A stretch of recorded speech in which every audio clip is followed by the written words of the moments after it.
What do you hear? What do you say? Welcome to the show here. Happy Memorial Day weekend coming up here. We're gonna keep tonight short. A lot of people probably taking some vacations.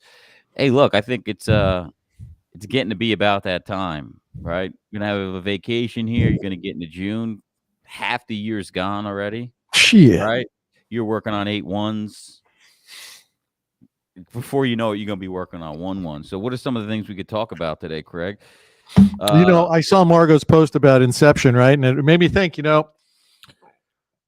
we've all been waiting for like 2 or 3 years for the best frickin' movie of the year, and that'll be Tom Cruise's movie, Top Gun. My wife and I are going on Sunday to Sinopolis to recline and maybe sip on some wine and get ready for a little adrenaline rush. And so the movie, I've been watching some great background stories on it. And every actor and actress in the movie had to go through extensive real live training flying these planes. There are no stunt doubles in these planes. The actors had to go through 6 months of training. And Tom Cruise was one of the leaders of them because Tom Cruise flies and has been flying for many, many years, every kind of plane imaginable. So it just kind of was analogous to me of why you can't fake it. You got to actually pay your dues. You got to pay for your education in order to actually learn how to do what you do. There are no stunt doubles in the brokerage business. Right, John? Yeah, I mean, look, at the end of the day, you're delaying the inevitable. Just had a conversation with a broker. Has a call tomorrow morning, and I told him, look, go into it, have some fun, try things out, try things new, mess up. The quicker you get better, the quicker you're going to make more money, and you're only going to do that with reps, right? I know a lot of guys are doing joint work and this and that. It's like, I don't You're know. not going to You want to learn. do you're never going to get better.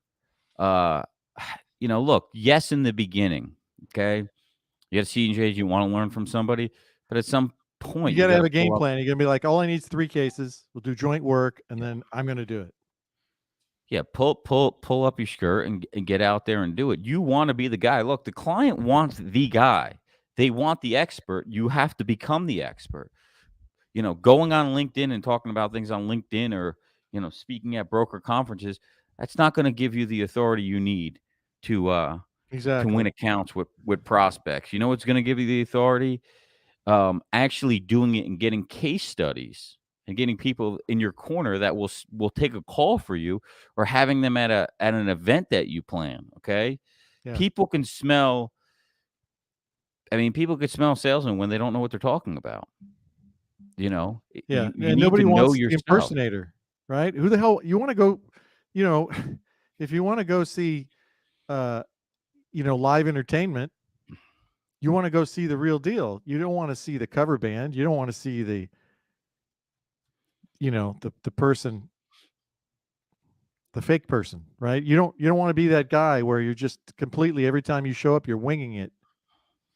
You're doing a disservice to your customers. I mean, we talked about it multiple times. We're going to go all over it tonight, I guess. We're going to hold off on the rants, but we talked about practicing, right? We did that episode of Kobe Bryant when he died.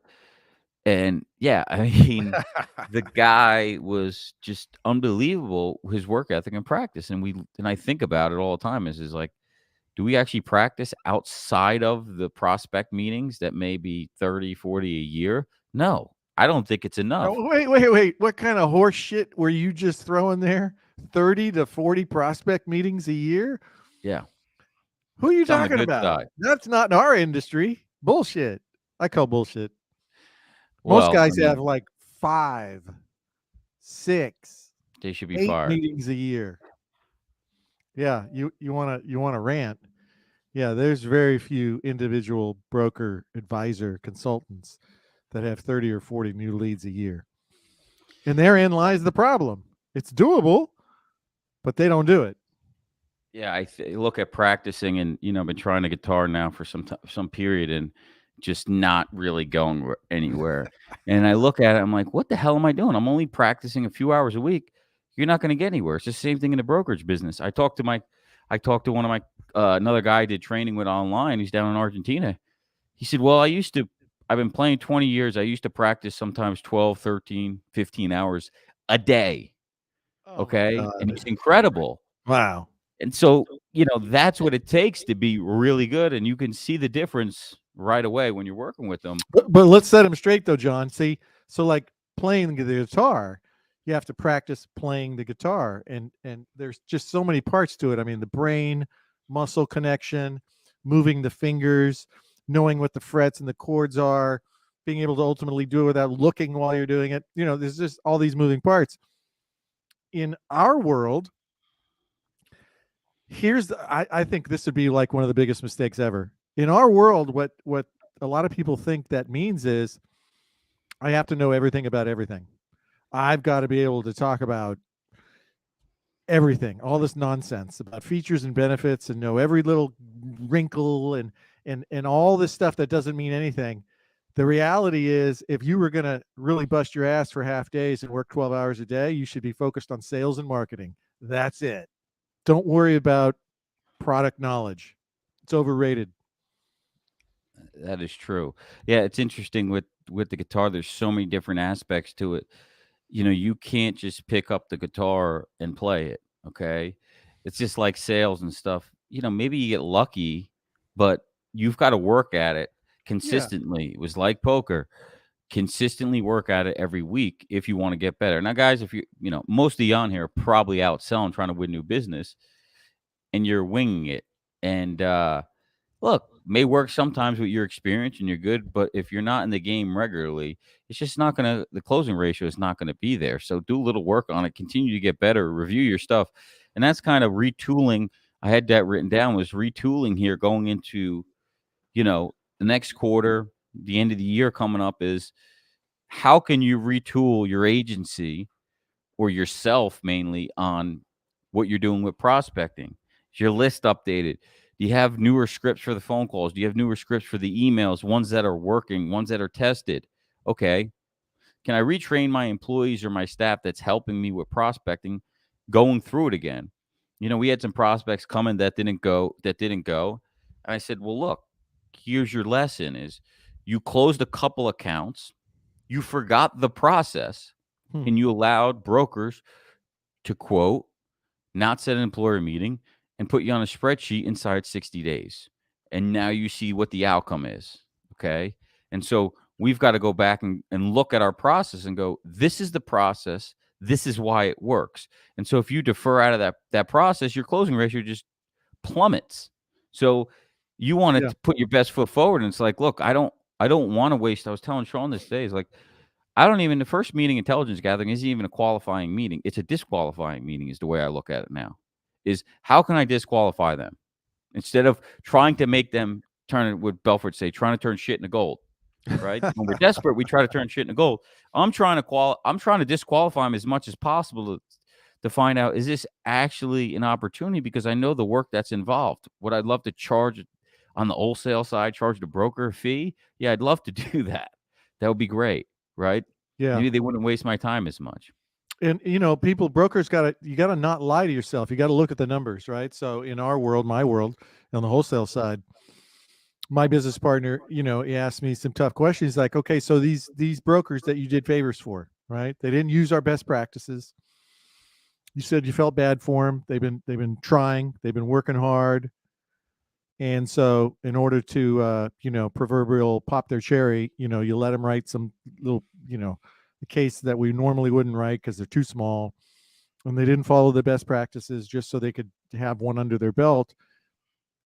How many of those have actually written business since you allowed them to basically, cost us money and waste us time? And so you got to look at the same thing when you're doing different parts of your practice. When you're getting a referral from this great CPA firm and you guys are good friends, but for some reason they only refer you cases that are 2 to 9 employees.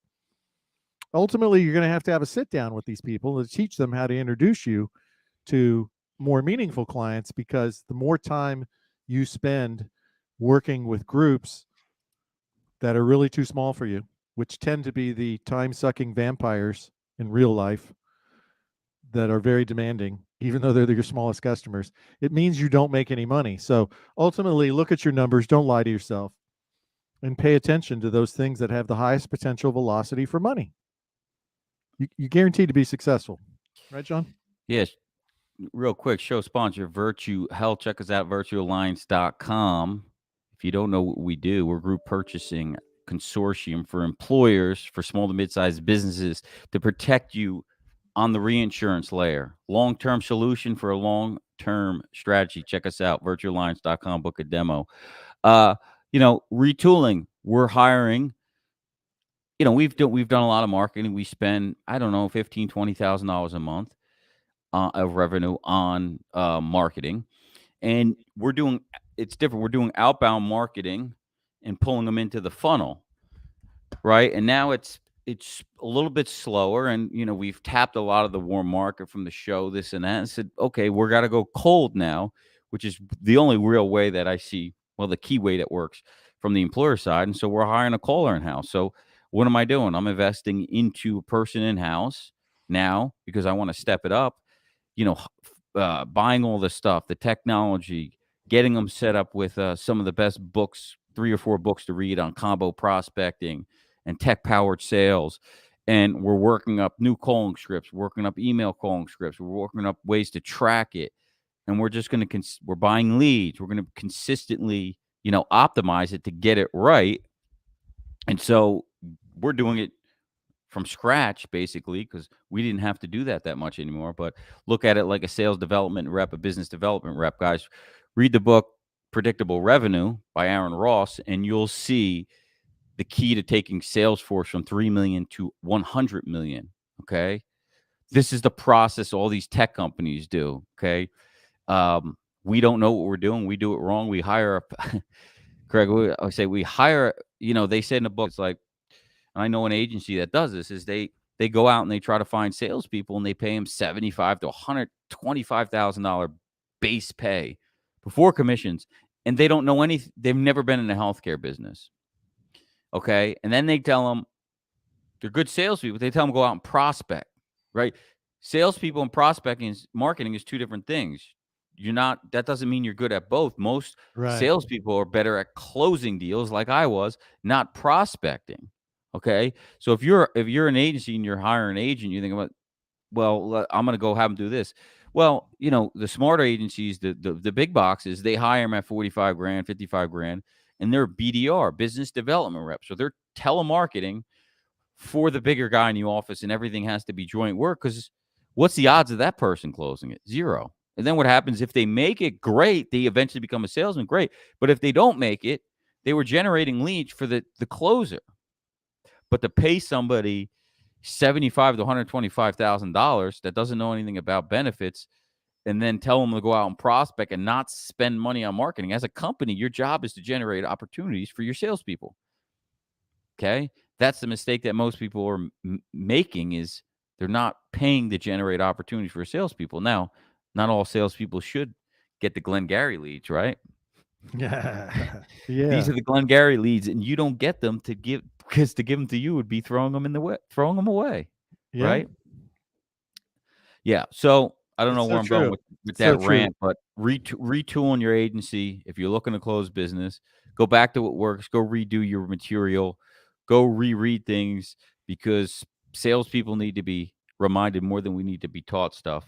And just let's face it. I mean, if you're the laziest broker on earth, and I don't mean that as a negative, but just making a statement like you like your lifestyle and you don't really work that hard, that's okay. That's cool. I mean, let's face it. The easiest thing you could do is probably just have somebody cross-sell all your companies. There isn't anybody out there who doesn't have diamonds sitting in their own backyard, right? I mean, just at a minimum, go and see all your customers and cross-sell them something. Right, John? I mean, it's not like you have to talk to strangers all the time. I mean, go to your clients, and if you got small group clients, which we all have, right? Small group clients, you're building your block, right? You're taking the stuff the people that are more successful don't want anymore, right? And the cycle continues. Go out there and go, you know what? I'm going to sell everybody a dental plan, whether it's PPO or DHMO. I'm going to sell everybody a group life insurance plan. I'm going to sell everybody a disability plan. put a little package together and sell them on the fact, here's what the market looks like. I want to make sure that you guys have this so you're competitive, because I can't tell you how many phone calls I'm getting about what are the benefits, what are the things offered. And this is very cheap. So I'll look at it and go, look, budget wise, this is $3,500 a year to the employee's cost, or $3,000 a year, or whatever it was, 2,500, $3,000 a year, and we can offer this package to each new employee, and it's going to give you an advantage, a competitive advantage, or a way to compete or be up to the competition. And then you can go in and instead of it a renewal meeting, you're making it a sales meeting, so you're getting paid to actually go there, make sales. And I in think I case you're wrote like 40 something lines. I hit all the MetLife bonuses that year that I did it, and it was like shooting fish in a barrel. in case you're new to our show, right? We talk about how to differentiate, because at the end of the day, right, you could show up to sell, like, God, it's been years, John, disability insurance, right? The odds of death are actually, much, much smaller than the odds of disability. What would happen if you lost your income, and how would you pay your mortgage, and blah, blah, blah, blah, blah, right? And you sound like an insurance hack. Or you could be provocative and create curiosity and say, hey, business owner, maybe you sell the small group, the mid-sized group, whatever group, right? But business owner,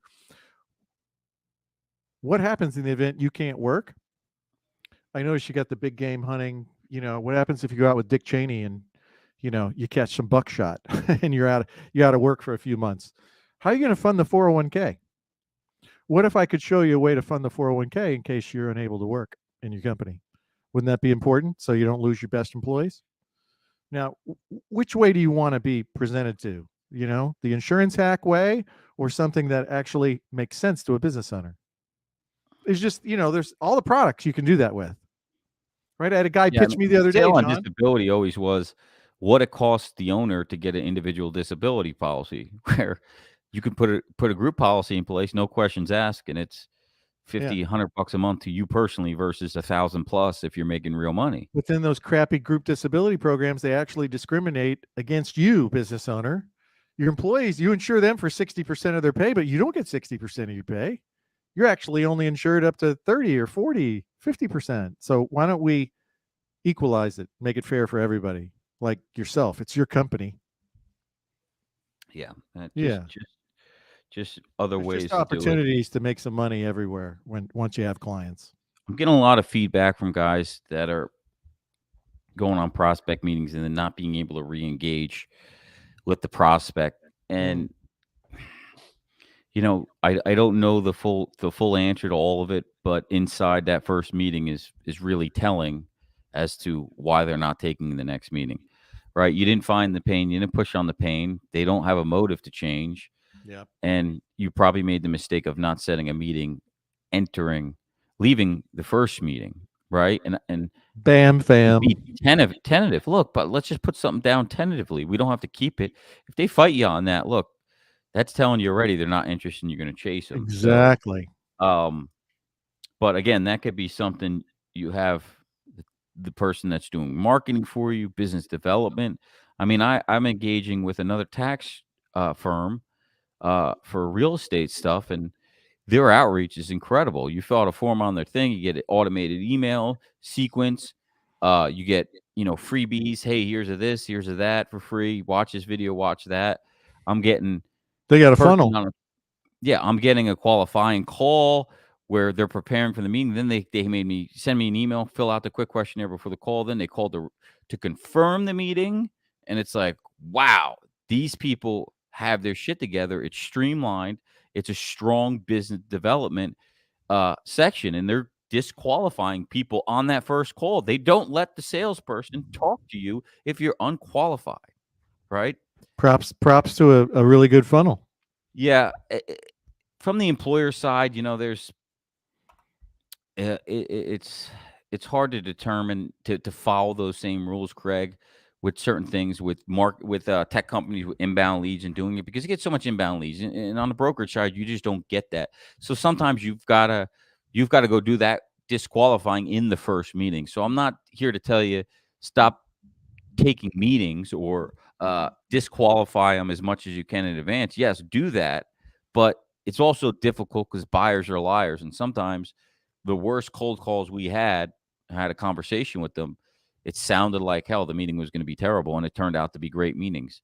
And the ones that sounded good would be the worst ones. And so there's a lot you don't Yeah. know. Some prospects are really good shoppers, right? They lead you down the path. They know how to say all the things that an average salesperson will believe. And so they also know how to get you off the call, out of the office, and they sound really well intentioned, but it's just a game that they play because once again, we said 100 times, right? Brokers underestimate how many other people are calling on these same prospects through all sorts of different, business solutions. And so buyers get pretty good at this game of pitch and catch. And so that's why brokers need a lot more reps and skills at sales and marketing. Oh, they're really good at it, and they get a kick out of it. I got clients that get a kick out of that stuff with their vendors. The stuff that they put them through. This one guy is just it's just crazy what he puts his vendors through, and he just loves it. There's nothing more he loves doing than beating everybody up to death and Yeah, I'm wasting going to their time. grind them down. Yeah, Yeah. yeah. So keep that in mind. A lot What of else we got? people think buying insurance is all about grinding down the insurance price. Yeah, well, I mean, that's what we've known, that's what we've been taught, and that's what works sometimes. So, uh, reframing in that first meeting, I was talking to a broker earlier. I said, "Look, in that intelligence gathering meeting, you got to disqualify them, gather intelligence, and reframe their mind on how healthcare works, on how you lower healthcare costs. If you don't do that, then they're going to just continue the same way they're doing things, and how are you going to compete against that if the broker doesn't slip up? We're going to find an HSA plan to wrap an HRA around it that the broker forgot about. Okay, maybe. But outside Yeah. of that, if you can't get their focus on this is the healthcare system, this is how it works, this is how corrupt it is, this is what's going on inside your plan. Here's the only path to win. Do you want to start winning? No? Okay, have a nice day. That it? Yeah, ultimately you have to change the perception that the most risky thing they can do is to do nothing and remain with the status quo. That is the biggest risk. They don't I, perceive it that way. You have to query them. You have to be really good at asking questions so they can come to the conclusion themselves.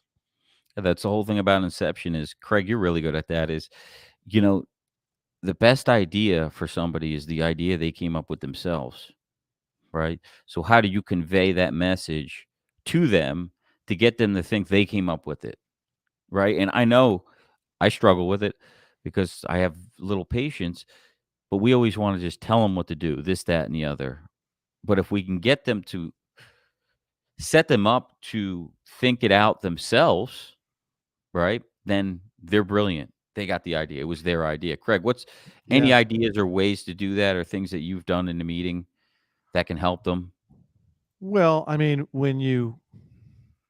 if you're selling against a health savings account, right? High deductible with a health savings account. And you kind of ask questions that you believe will help them to draw a conclusion in the direction you want them to head. Right? So if I was a retail broker, I would ask, based on what I've read about HSAs, I'd say, it's fascinating. The latest data says 53% of employees in the United States are now in high deductible health plans with HSAs. That's a shame.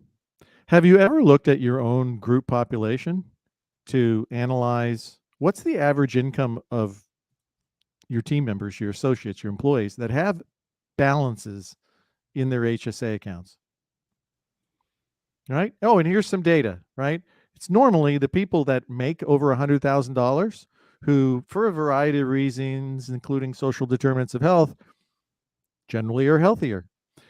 They have higher balances. And yet, 80 to 90% of your workforce is hourly. They don't make $100,000 a year. Do you suppose that the unaffordability of healthcare impacts retention, turnover, or your ability to attract and hire new talent, right? I mean, it's just getting him to think, and then the stories come out. Oh my gosh, the employees come with me. They need advances. They want me to put in this new thing where they can get a loan, right? To be able to pay the deductibles that they can't afford to pay for. All this 401k withdrawal. Number one reason for a 401k withdrawal is to pay an unexpected medical expense. Do you have employees that have 401k withdrawals? Right. And so now, they start to think about these stories and these issues. And it's like, so are your employees exempt from these kinds of financial stresses? I was talking to a woman the other day for a company with 58,000 employees. And I used the term, and she was like, I haven't heard that before. I said, oh, this is going to be all the rage. Just watch. And, we chuckled. And, I said, the financial fragility of the workforce, of not being able to afford to use the medical plan that they pay for. And he gave her some examples. There's $140 billion of outstanding medical debt on people's credit reports. 73 million Americans in surveys have said that they have a hard time paying their out-of-pocket medical expenses. And so I gave her 3 or 4 bullet points. And, it gets them to think about the consequences of the decisions they make when they steer everybody into a cost-shifting plan design where the employee has to absorb an unfair amount of out-of-pocket expense. Yeah, a Colton here says companies have been pitched the same thing, HR enrollment, blah blah blah. So many times that they won't give you the time of day, and are even starting to say, "Won't it be the same cost to you guys?" Yeah, because we're the elephant trainers. If you don't know the story of the elephant trainer, Craig, you could tell them that. But we've trained them to think that way and buy that way, and until you can break that, you're going to run into those obstacles. The HR people are going to be a lot harder to crack with the story and the sizzle.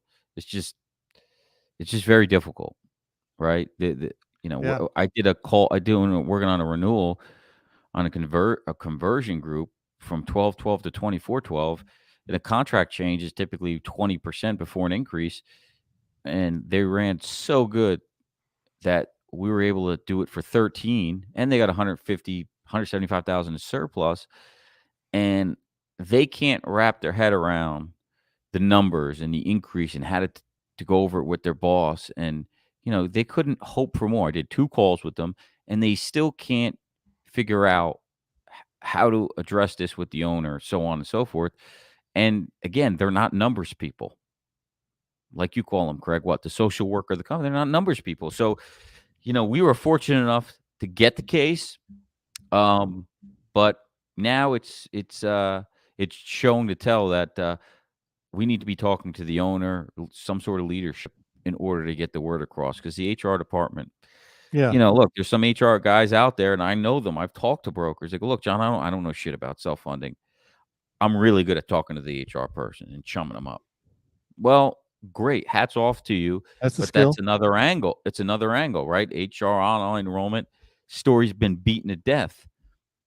How much is going to continue to work? I don't know. When they hate their client, Yeah. their broker, and the service, You've got to come maybe. up with a new story, right? So Colton's pointing out the obvious problem. Everybody sounds the same. Yeah, that's the problem.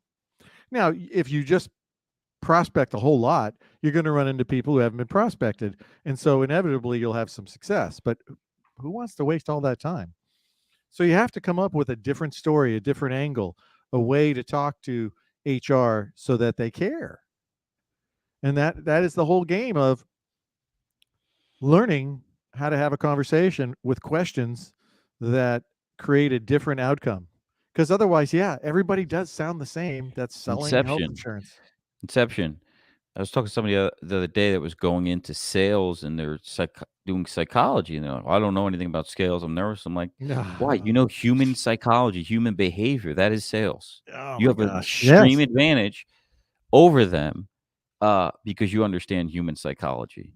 And, maybe some of the books that you read or some of the things you freshen up on going to the fourth quarter, because winter is coming, is psychology, on asking the questions, how people think. If you haven't watched Jordan Peterson, go watch Jordan Peterson stuff on YouTube. It's great. try things. There are no rules, and see how it goes, right? Especially if you're not having success, what do you have to lose? You just started. What do you have to lose? You can always Yeah, go back and do please. account management. Easy peasy. Yeah. Do not be afraid. That fear is just, what is it Tony Robbins says? Fear, false evidence appearing real. It's just a story that you tell yourself in your brain. There's no basis in reality. If you get an elevated heart rate and you start to break a sweat, it's all imaginary. There's no reality It's to good. You it. got to go. Look, you're going to go through it. You got to go through it till you get past it. So you Exactly. can't avoid the inevitable. You're just avoiding the inevitable, right? If you want other people to do things with you, I mean, look, if you're not good, you're not good. But come on, then do account management, The right? bar's pretty low. You're not as bad as you think you are. Okay. Yeah, It's just yeah. there's a lot of opportunity. There's a lot of brokers asleep at the wheel who are managing accounts they've had for 5 or 15 or 25 years. And, they kind of neglect the buyers. And so that's why inevitably, hey, every firm out there has a 95% retention rate at least. So think about that. There's only about a 5% churn every year across America. And we had a If you're broker on the average, that's if you're average, right, John? If you're I think it good, was 92% is the average uh renewal rate for bad, and I always say for bad if you're bad, if you stink. yeah, We had a broker that lost a $75,000 revenue account, one of their biggest account, because another broker came in and talked to him about self-funding, and he never talked to him about self-funding because he had already looked at their information and realized they're not a great candidate for self-funding for X, Y, and Z, but never talked about it, never illustrated yeah, what they do and why they're not. That's another thing, guys. If you got a group that's doing great, you may want to show them. If you tell me, hey, John, I got business, you got a client, I just need a quote to show them, fine, I'll do you the favor. But you want to show them, hey, here's the other opportunities. Here's what I'd like to take you. I tell my clients this is what we do all over the country, and I will take you there when you're ready. You're not there yet. You're not ready. You're underpaying for insurance. Here's information. Here's benchmarks, all that baloney, because sometimes you got to use benchmarks to show them how good they are and protect yourself.